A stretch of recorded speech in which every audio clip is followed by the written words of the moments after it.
तो सूत्र आया तुम्हारा षडलिंग है। षडलिंग का पहला सूत्र है षडलिंग अर्थात छह लिंग। छह लिंग। छह लिंग किस तरह से हुए?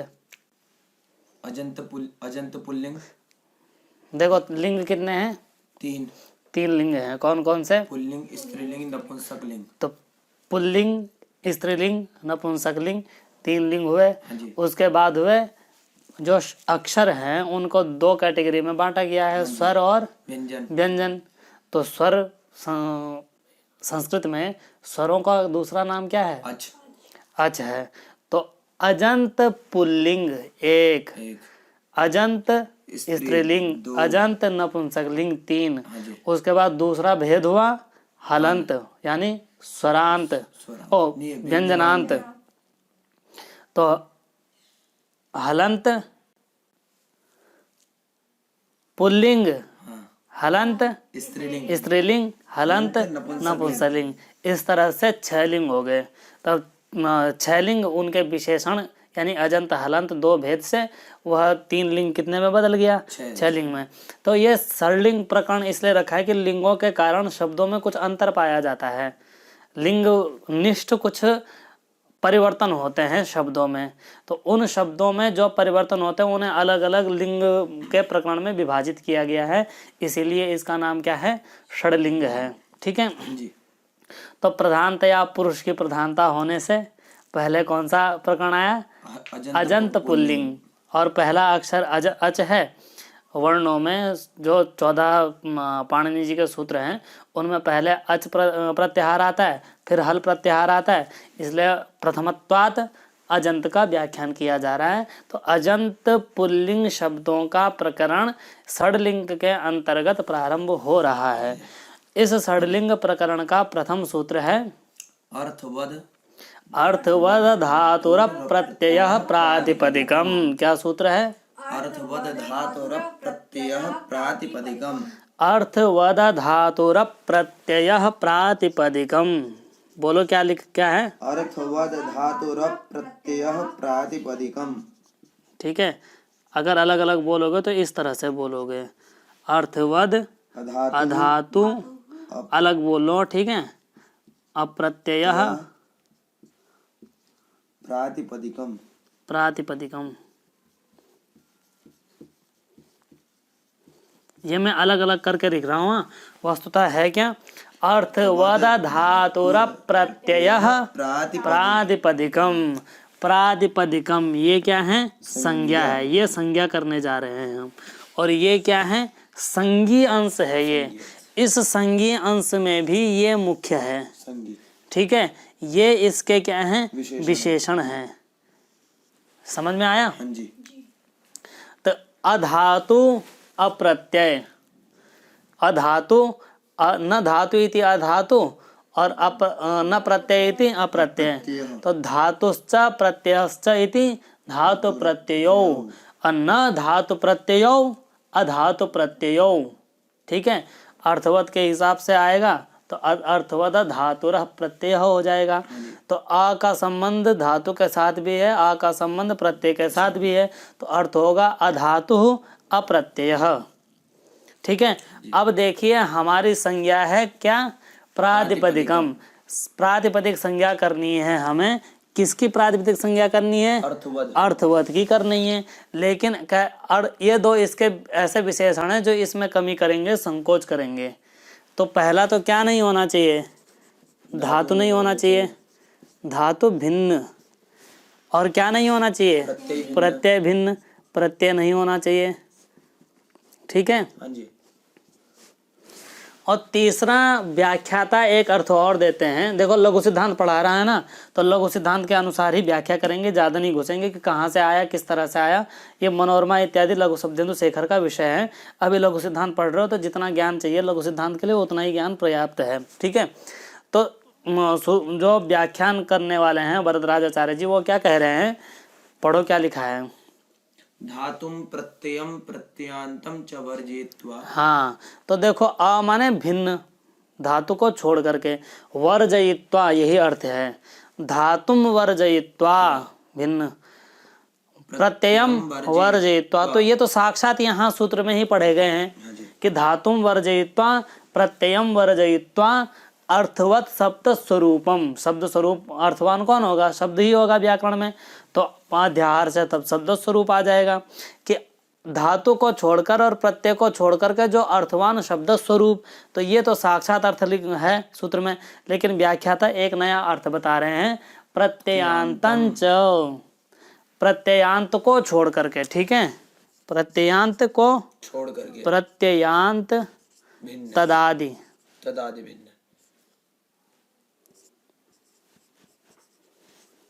प्रत्ययांत तदादि को छोड़ करके, ठीक है, जो अर्थवान,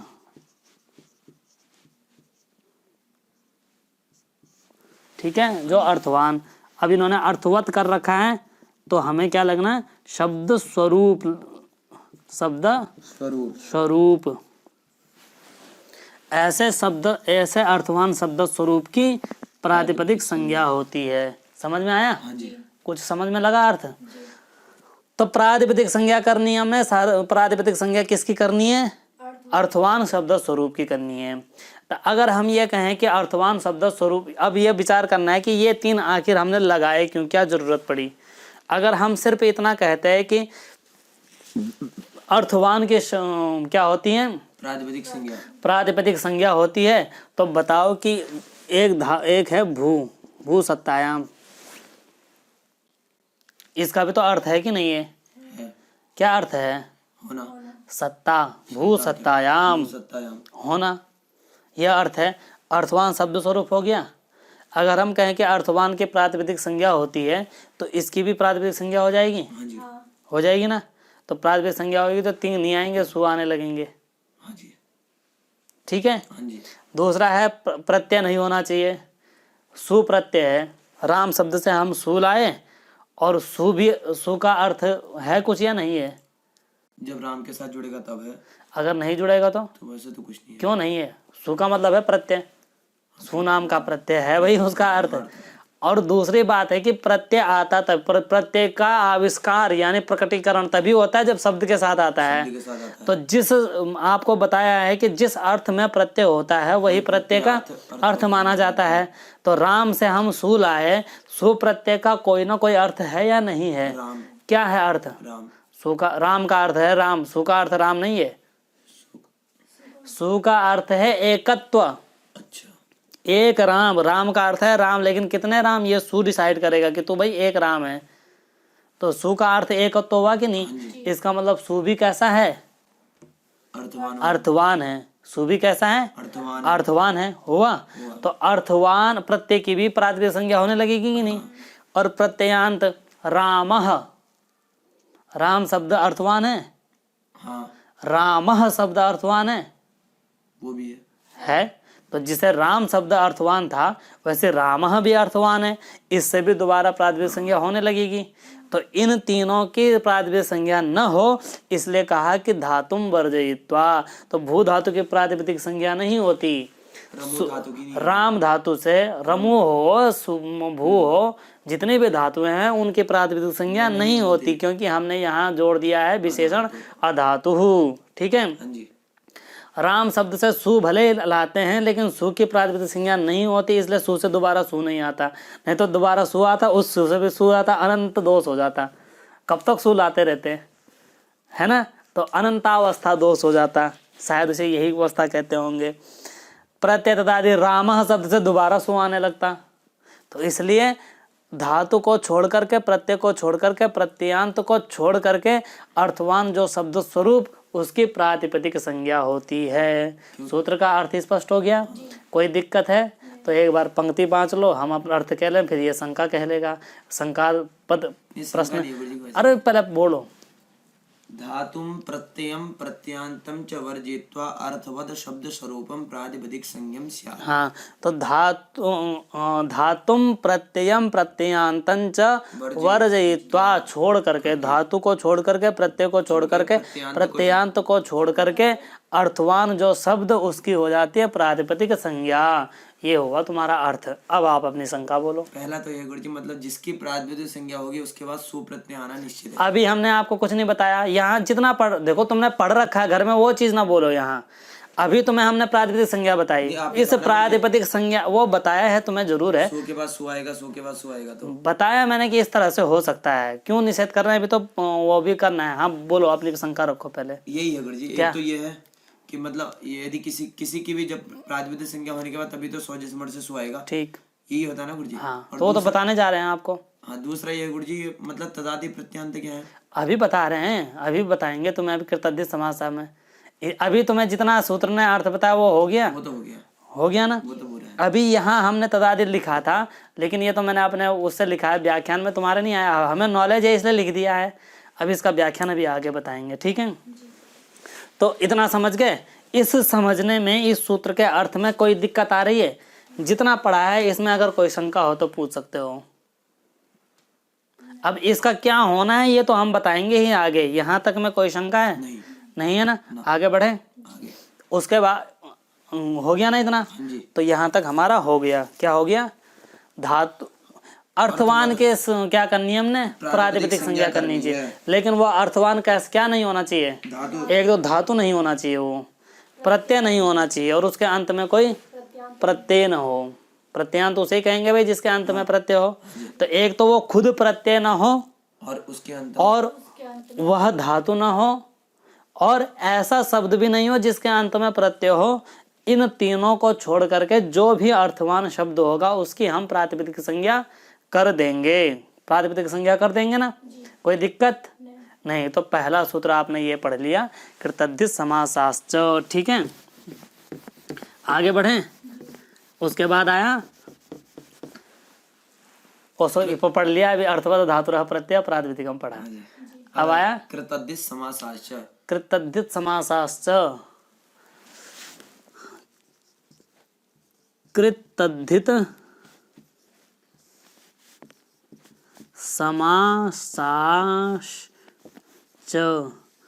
कृतद्धित समासाश्च, ठीक है। तो कृत का मतलब हो प्रत्यय ग्रहण है, तदंताग्राह्य। तो कृत का मतलब होगा कृदंत, तद्धित का मतलब होगा तद्धितांत, समास का मतलब होगा समास। च माने जो कार्य पहले हो रहा वही हो जाए, अर्थवान, ठीक है। तो अर्थ हो जाएगा कृदंत, तद्धितांत और समास की प्रातिपदिक संज्ञा होती है। समझे? समझ में आया कुछ अर्थ? कृत है अंत में जिसके ऐसा जो शब्द, उसको कहेंगे कृदंत। कृत कुछ प्रत्ययों का नाम है, ठीक है। 7 प्रत्यय हैं, वो प्रत्यय में विशेष तौर पे बताएंगे। कृत प्रत्यय है, नहीं कृत्य है 7, ठीक है।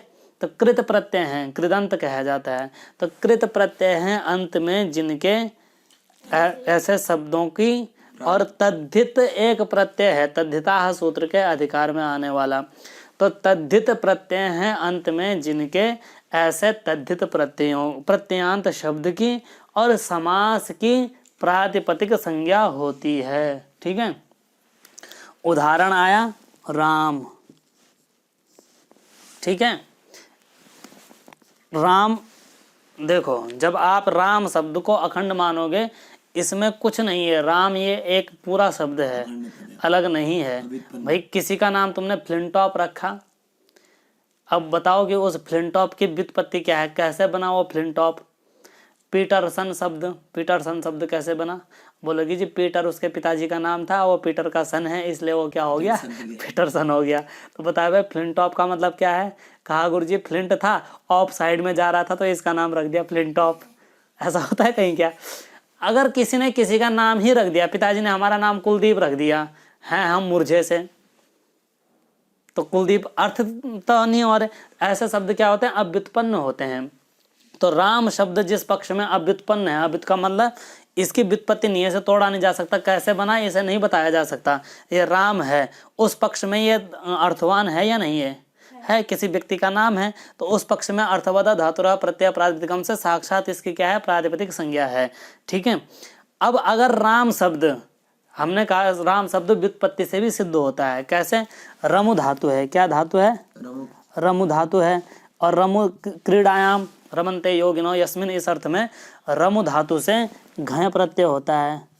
ठीक है, घय प्रत्यय हुआ, ठीक है, घय में घ बचा, यह होने के कारण आदि वृद्धि हुई, यहाँ ऊ की ईद संज्ञा हो जाती है। क्या बना? राम। घ में घ की ईद संज्ञा हो जाएगी किससे? घ की, हाँ, उसके क्या बोलते हैं, लसक को तो देते, क्या बचेगा? अ बचेगा। अ बचेगा, बन जाएगा क्या हमारा? राम। राम शब्द बन गया। अब बताओ, इस राम शब्द की अर्थवता धातुरा प्रत्यय प्रातिपदिकम से प्रातिपदिक संज्ञा हो सकती है? नहीं। क्यों? क्योंकि इसमें प्रत्यय है। बहुत अच्छा, शाबाश। देखो, राम शब्द ना अर्थवान है। जी। है रमन्ते योगिना यस्मिन, ये अर्थ है राम शब्द का कि जो जिसमें योगी जन रमण करते हैं, वो अर्थ है राम। ठीक है, अब यह राम, ये जो शब्द है यह अर्थवान भी है। तो पहली कंडीशन लग रही है कि अर्थवान है, परंतु दूसरी शर्त ये भी देखना है कि ये तीन न हो। अब ये बताओ कि राम कोई धातु है? नहीं है। रमु धातु भले ही है, लेकिन राम नाम की कोई धातु नहीं है। तो धातु भिन्न है भाई। ठीक है, हमारे पास और संभावना बढ़ गई राम को प्रातिपदिक करने की। धातु भी नहीं है, प्रत्यय भिन्न है। राम नाम का कोई प्रत्यय है? नहीं है। घय भले प्रत्यय है, लेकिन राम नाम का कोई प्रत्यय नहीं है। ठीक है, प्रत्ययांत है राम? अभी नहीं है। है, घय प्रत्यय लग रखा है यहाँ। तो एक ही प्रत्यय तो है गुरुजी। तो कितने चाहिए? प्रत्यांत जब होगा प्रत्यय के, फिर अंतिम में शब्द में जब प्रत्यय लेंगे ना, तो इसके अंत में प्रत्यय नहीं है। अब जब सू लेगा तभी तो प्रत्यांत होगा। और घय को प्रत्यय नहीं मानोगे? एक ही तो होगा ना गुरुजी। तो कितने प्रत्यय चाहिए भाई? प्रत्यांत का मतलब जैसे राम बनाने में घय अगर दोबारा सू लाओगे तब वो सू प्रत्यांत ये कहा किसने जाएगा। कहा? ये बताया हमने क्या? सु का ही मतलब प्रत्यय है क्या? घय प्रत्यय नहीं है क्या? यही तो है प्रत्यय। तो फिर हमने ये तो नहीं कहा कि भाई सुप्रत्यय हो और घय प्रत्यय न हो। यहाँ घय प्रत्यय है। एक धातु में एक प्रत्यय भी अरे 1 2 3 4 की बात नहीं है, हमें सिर्फ प्रत्यय चाहिए। इसने ये कहा कि एक प्रत्यय हो तो प्रत्यांत होगा और 2 हो तो नहीं होगा। ये कह रहा है कि प्रत्यय नहीं होना चाहिए अंत में। प्रत्यय तो खैर तो खैर का मतलब क्या ये वहां है? गुरुजी प्रत्यांत एक प्रत्यय, प्रत्यांत कब होगा गुरुजी? प्रत्यय अंत में हो तो उसको प्रत्ययांत कहते हैं। अब ये बताओ कि यहाँ प्रत्ययांत में है या नहीं है? प्रत्यय तो हर किसी के अंत में रहता, प्रत्यय भिन्न से भी काम चल जाता। तो बता तो रहा हूं, तुम्हें वही प्रश्न तो उठा रहे हैं। तुम आप आगे का सोच रहे हो, मैं तुम्हें स्टेप बाय स्टेप पहुंचाना चाह रहा हूं। आप ये बताओ, हर शब्द होता है ना, हम कह रहे हैं कि हाँ शाकटायन हर शब्द को प्रत्ययज धातुज मानते हैं कि धातुज है और प्रत्यय लगाया तब जाके शब्द बना है। लेकिन मैं यही तो पहुंचाना चाह रहा हूँ कि अगर आपको लग रहा है कि ऐसे तो हर किसी शब्द की नहीं होगी, तो हम कह रहे हैं हम हर किसी के लिए तो बना ही नहीं रखा। अभ्युत्पन्न पक्ष में राम शब्द अभ्युत्पन्न है, तब कर दो प्रातिपदिक संज्ञा, क्या दिक्कत है? हमारा प्रश्न भी सिर्फ ये है कि राम शब्द प्रत्यांत है या नहीं। आप कह रहे हो 1 नहीं है, 2 नहीं है, किसी का नहीं है, हमें उससे मतलब नहीं है। नहीं है तो नहीं होगी। प्रश्न उठाओ तो सही। प्रश्न उठाना हमें समाधान नहीं करना है, क्योंकि प्रश्न उठाएंगे तब पाणिनि बाबा का जो समाधान है, पाणिनि बाबा को घेरना है। तब पाणिनि जी कहेंगे बेटा तुझे घेर जरूर, लेकिन मैं तेरे लिए हथियार तैयार रखे हैं। ठीक है ना? तो राम शब्द में धातु नहीं है, राम शब्द प्रत्यय नहीं है, प्रत्ययांत है या नहीं है? है या नहीं है? कौन सा प्रत्यय इसके अंत में? घय प्रत्यय है अंत में। तो घय प्रत्यय के प्रत्यांत हो जाने से प्रत्यांत भिन्न की प्रातिपदिक संज्ञा होती है। इसकी प्रातिपदिक संज्ञा नहीं हो पाएगी। इसकी प्रातिपदिक संज्ञा नहीं हो पाएगी, लेकिन हमें इसकी प्रातिपदिक संज्ञा चाहिए। हमें इसकी प्रातिपदिक संज्ञा चाहिए। इसीलिए हमने सूत्र बनाया कृतद्धित समासशास्त्र। देखो, उसने प्रत्यय के अंत वाले का निषेध कर दिया था, और जो कृत है वो भी एक प्रत्यय है। तद्धित क्या है? वो भी प्रत्यय है। तो उसने छूट दे दी कि भाई कृत है अगर अंतिम में, तो कृत और तद्धित प्रत्यय की हो ही जाएगी। लेकिन इस सूत्र से नहीं, उसको अलग बनाना पड़ेगा। तो इसलिए कहा कि यदि वह अंत में जिसको आप प्रत्ययांत मान करके नहीं कर रहे हो, यदि वह कृत प्रत्यय है तो तब भी उसकी प्रातिपदिक संज्ञा हो जाएगी। यदि वह अंतिम वाला प्रत्यय तद्धित है, तब भी तद्धितांत की और कृदंत की प्रातिपदिक संज्ञा हो ही जाएगी। तो जो ये घय प्रत्यय है, वो क्या है? कृदंत है। कृदंत है। तो कृदंत होने के कारण राम शब्द की क्या हो जाएगी? प्रातिपदिक प्रातिपदिक संज्ञा हो जाएगी। तो राम की क्या हो जाएगी? प्रातिपदिक संज्ञा हो ही जाएगी। कृदंत घई कृदंत में आता है। रमु धातु से हुआ है तो वही होगा। धातु से जो होते हैं धातुओं के अधिकार में कृत प्रत्यय होते हैं। अच्छा हाँ ठीक है। होता है। तो रमु धातु से घय प्रत्यय आया तो इस राम की प्रातिपदिक संज्ञा हो जाएगी, लेकिन किससे? अब कृतद्धित समासास्त्र से होगी, इससे नहीं हो पाएगी। अब आया तेरा खोपड़ी में जो तेरा समास था, तुमने यही कहा था ना ऐसे तो किसी की भी नहीं हो पाएगी। सच्चाई है, नहीं हो पाएगी। करता कौन है? ये करता है, ये नहीं करता। आप इससे करने की मत सोचिए, इससे तो हो ही नहीं पाएगी। सत्यम अस्ति अनेन सूत्रेण तो अत्र प्रातिपदिक संज्ञा भवितुम नार्हति इति सत्यम हाँ वो नास्ति कश्चित् प्रतिपत्तिः। ज्ञात माना है। तर्हि अनेन सूत्रेण पुनः अत्र प्रातिपदिक संज्ञा भवति यतोहि आवश्यकता अस्ति। हाँ शब्दानां सिद्ध्यर्थम अनेन सूत्रेण प्रातिपदिक संज्ञा आवश्यकी वर्तते। ठीक है। समीचीनम। तो क्या हुआ? राम शब्द की प्रातिपदिक संज्ञा हो गई, तो राम शब्द की प्रातिपदिक संज्ञा हो जाए तो रामा इत्यादि बन जाएगा व्युत्पन्न पक्ष में भी। ठीक है। तो इसी प्रकार तद्धित प्रत्ययांतों की भी। ठीक है। राघव, रघु शब्द का अपत्य अण प्रत्यय हुआ, राघव बन गया, तो राघव शब्द की भी प्रातिपदिक संज्ञा हो जाएगी। ठीक है। तो कृदंत की तद्धितांत की प्रातिपदिक संज्ञा हो जाएगी। अब कहा कि समास की भी प्रातिपदिक, वैसे मैं तुम्हें लघु सिद्धांत पढ़ा रहा हूँ, इतना प्रश्न है नहीं, कोई नहीं गुरुजी, लेकिन समास में बता भी देता question हूँ है गुरुजी। क्योंकि मैंने यहाँ तदादि बता दिया है तुम्हें, तो इसलिए व्याख्या करनी अनिवार्य होगी। लघु सिद्धांत में वैसा ये प्रकरण है नहीं। अब तुम्हें इसका भी बता देते हैं। क्वेश्चन हो रहा था समास में। भैया जी यहाँ के क्वेश्चन यहाँ पे करो, क्योंकि वीडियो निर्माण भी हो रहा है वहाँ, इस बात का भी ध्यान रखो। जी समास भी तो अर्थवान होता है, फिर इसके दो बने। बता रहे हैं भैया जी, या तो तुम ही पढ़ा लो या तो हम ही पढ़ा लेते हैं। प्रश्न कह रहा हूँ गुरुजी मैं। क्या? तो अभी जो प्रकरण चल रहा है उसका प्रश्न उठाओ ना। अभी तुम्हें यहाँ तक जो पढ़ा है इसमें कोई प्रश्न है? इसमें नहीं है। नहीं है ना। अब समास पे जब पढ़ाएंगे, पढ़ाने के बाद समझ में ना आए तब करो, क्योंकि अगर पहले प्रश्न करोगे तो भैया हम पढ़ाने ही तो जा रहे हैं। या तो तुम प्रश्न के हिसाब से अध्यापन चलाओ, या तो जो सूत्रों का क्रम है उसके हिसाब से अध्यापन चलाओ। क्या प्रश्न पूछ पूछ के अध्यापन चलाना है? नहीं चलाना। तो फिर ये चलाओ ना। तो अब आया हमारा कृदंत का समझ गए हम, तदितांत का भी समझ गए। समास के प्रातिपदिक संज्ञा करने जा रहे हैं। समास आया हमारा राज्ञः पुरुषः। राज्ञः पुरुषः, इसका हमने प्रातिपदिक संज्ञा करनी है क्योंकि ये समास है। ठीक है। किससे समास प्राप्त है? षष्ठी सूत्र से, षष्ठी तत्पुरुष से। ठीक है। तो अब बताओ इस राज्ञः पुरुषः की इस सूत्र से प्रातिपदिक संज्ञा हो सकती है या नहीं हो सकती? हो सकती है। चलो विचार करते हैं कि हो सकती है कि नहीं हो सकती। तो प्रातिपदिक संज्ञा करने के लिए पहले क्या होना चाहिए? अर्थवान। अर्थवान होना चाहिए। राज्ञः पुरुषः का कोई अर्थ है या नहीं है? क्या अर्थ है? राजा का पुरुष। राजा संबंधी पुरुष। भैया अर्थ है। तो अर्थवान होने से हमें पहले तो ये प्राप्त हो गया कि हाँ अर्थवान की प्रातिपदिक संज्ञा होने की संभावना है। संभावना मिल गई है हमें। होगी नहीं होगी अभी सारे प्रपंचों पे विचार करना है। तो पहली संभावना हमें मिल गई कि ये क्या है? अर्थवान है। दूसरा देखा कि क्या ये धातु है, तो विचार किया कि राज्ञः पुरुषा नाम की कोई धातु है? नहीं है जी। और प्रबल संभावना होगी प्रातिपदिक संज्ञा करने की। तीसरा विचार किया कि राज्ञः पुरुषा नाम का कोई प्रत्यय है? नहीं है। तो प्रत्यय भी नहीं है, और प्रबल संभावना हो गई। तीसरा देखा कि प्रत्ययांत है?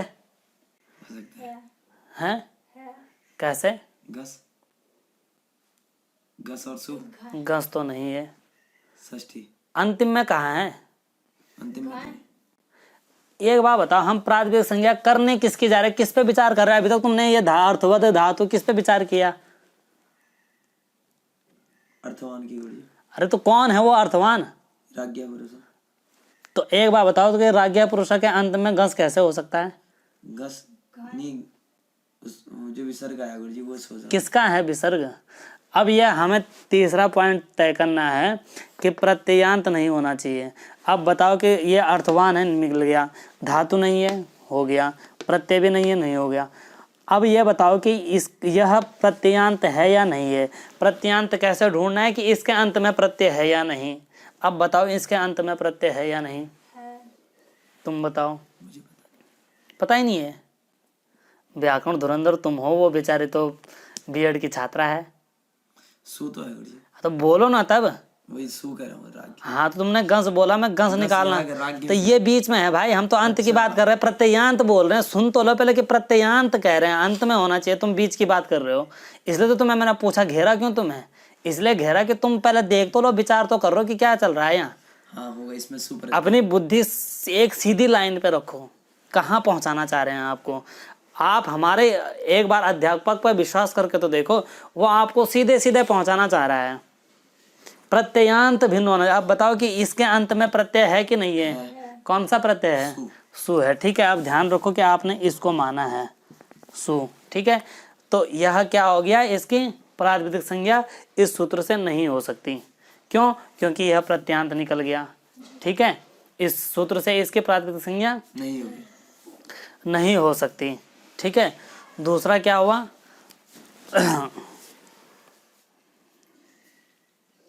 इसकी प्रातिपदिक संज्ञा नहीं होगी।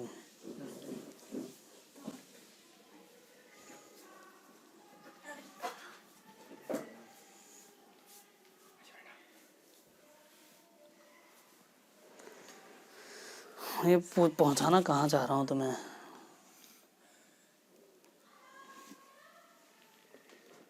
इसकी प्रातिपदिक संज्ञा नहीं होगी। तदादि जोड़ने का मतलब क्या है? अगर तदादि जोड़ भी दिया जाए वाक्य में ना हो ना, तो वो तो ठीक है, तो वाक्य की तो वैसे भी नहीं हो रही, प्रत्यांत मान करके नहीं होगी।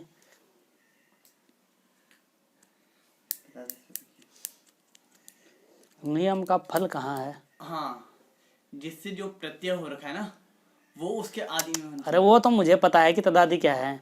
मेरे ख्याल से इसका फल मनोरमा में लिखा होगा, राज श्रेयसी या क्या बहुश्रेयसी, यहाँ कुछ है। क्योंकि बहुश्रेयसी शब्द वो बहुज प्रत्यय है ना, बहुज का है वहाँ। अभी तुम्हें लघु सिद्धांत कौमुदी के अनुसार समझा देता हूँ, तुम्हें मेरा प्रश्न समझ में नहीं आ रहा होगा। ठीक है, अब जैसे राजपुरुषः की प्रातिपदिक संज्ञा इससे प्राप्त नहीं है, ठीक है, तो यहाँ तो विधि हो जाएगा ना, यहाँ इसके प्रातिपदिक संज्ञा करना, क्योंकि वाक्य में प्राप्त नहीं है। ठीक है ना, अभी कुछ समझ में आ रहा है? यहाँ तक पहुँचा दिया, यहाँ तक तो समझ में आ गया ना।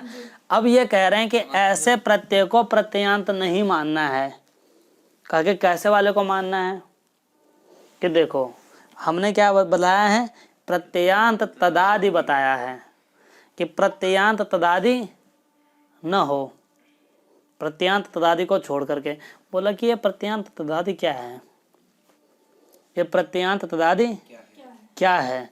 तो कहा कि प्रत्ययांत तदादि उसे कहेंगे कि जिस प्रत्यय को आप अंतिम में मान रहे हो ना, उसकी प्रकृति आदि में हो, उस समूह की, जिस समूह का अंतिम अवयव मान रहे हो।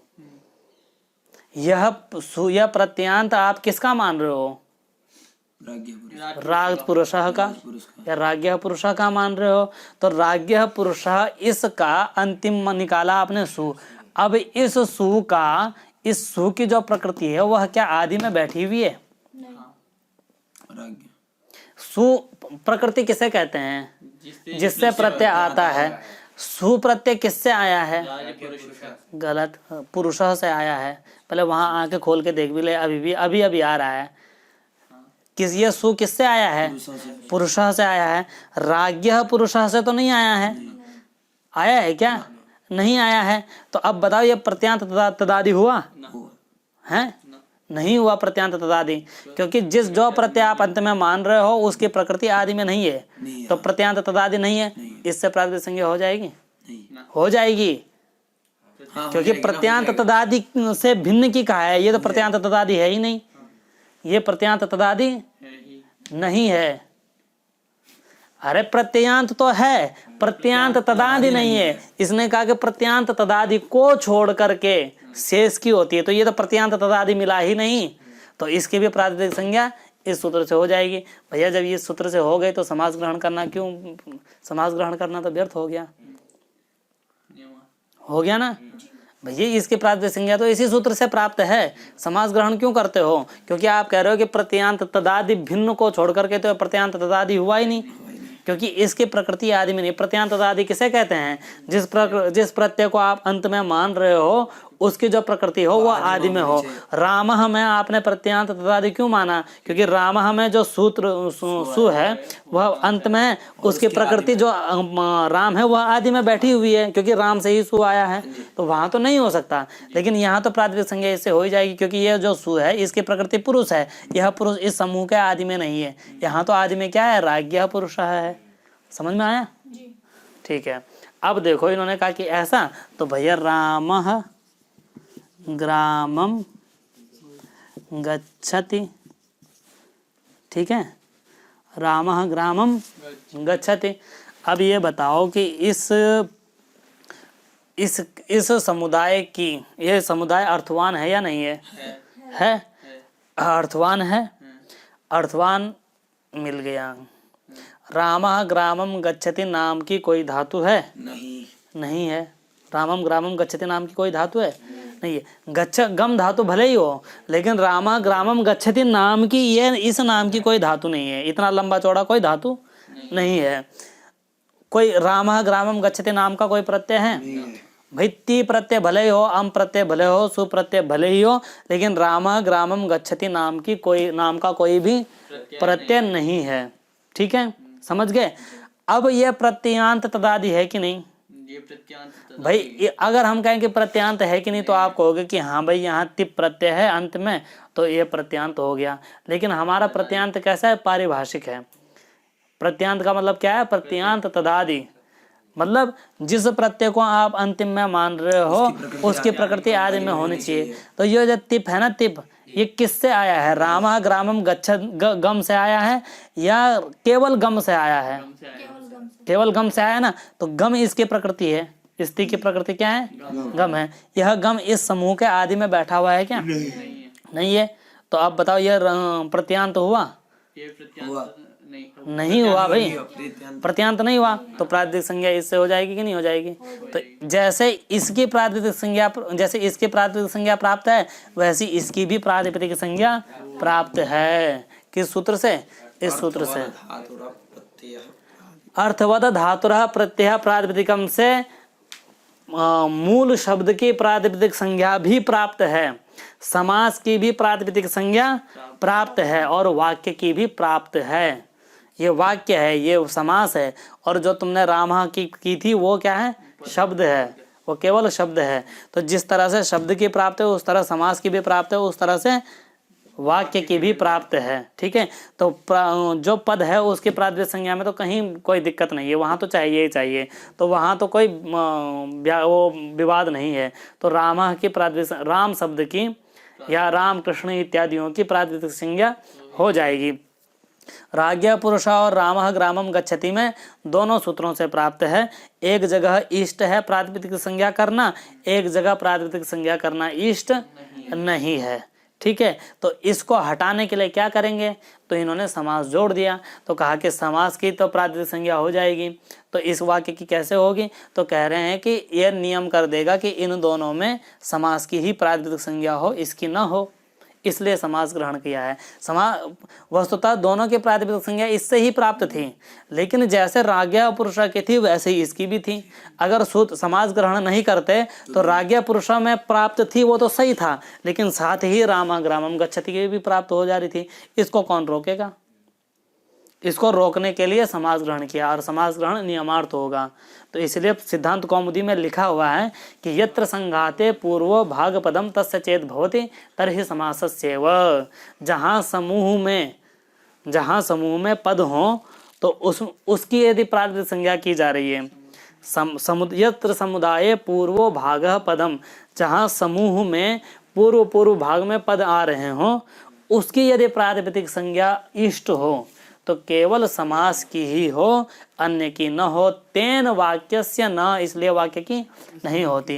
तो समास ग्रहण नियमार्थ है, राज्ञः पुरुष की हो जाएगी, लेकिन नियम पूर्वक वस्तुतः इसकी कहाँ से प्राप्त है? पूर्व सूत्र से ही प्राप्त है। तो समझ गए कृतद्धित समासार्थक का अर्थ? कृदंत की, तद्धितांत की और समास की प्रातिपदिक संज्ञा होती है। समझ गए? आगे बढ़ें? यहाँ तक कोई दिक्कत नहीं तो आगे बोलो। आगे क्या है बढ़ ये प्रकृति कैसे दिखाई देगी, ये नहीं समझ में आया। प्रकृति कैसे दिखाई देगी वो तो अभ्यास की बात है। अभी तुमने कुछ नहीं पढ़ा ना, इसलिए समझ में नहीं आ रहा है। सीधे सीधे हर शब्द से कोई ना कोई प्रत्यय होता है। सुप्तिगंतम पदम, आप संस्कृत जब बोलते हो तो हर पद के साथ सु जो प्रत्यय जुड़े होते हैं। सुया, तो एक एक पद से एक एक वो आता है। आप जिस शब्द में लास्ट में प्रत्यय देख रहे हो उसी शब्द का प्रत्यय होता है वो।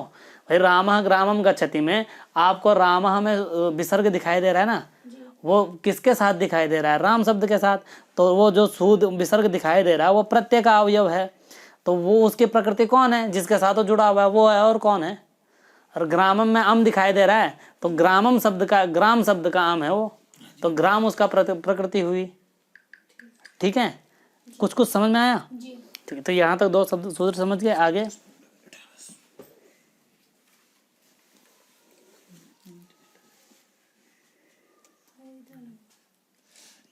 भाई तो ये पढ़ दिए। सोच समोर षष्ठाभ्याम। चलो इसको कल पढ़ना, ठीक है।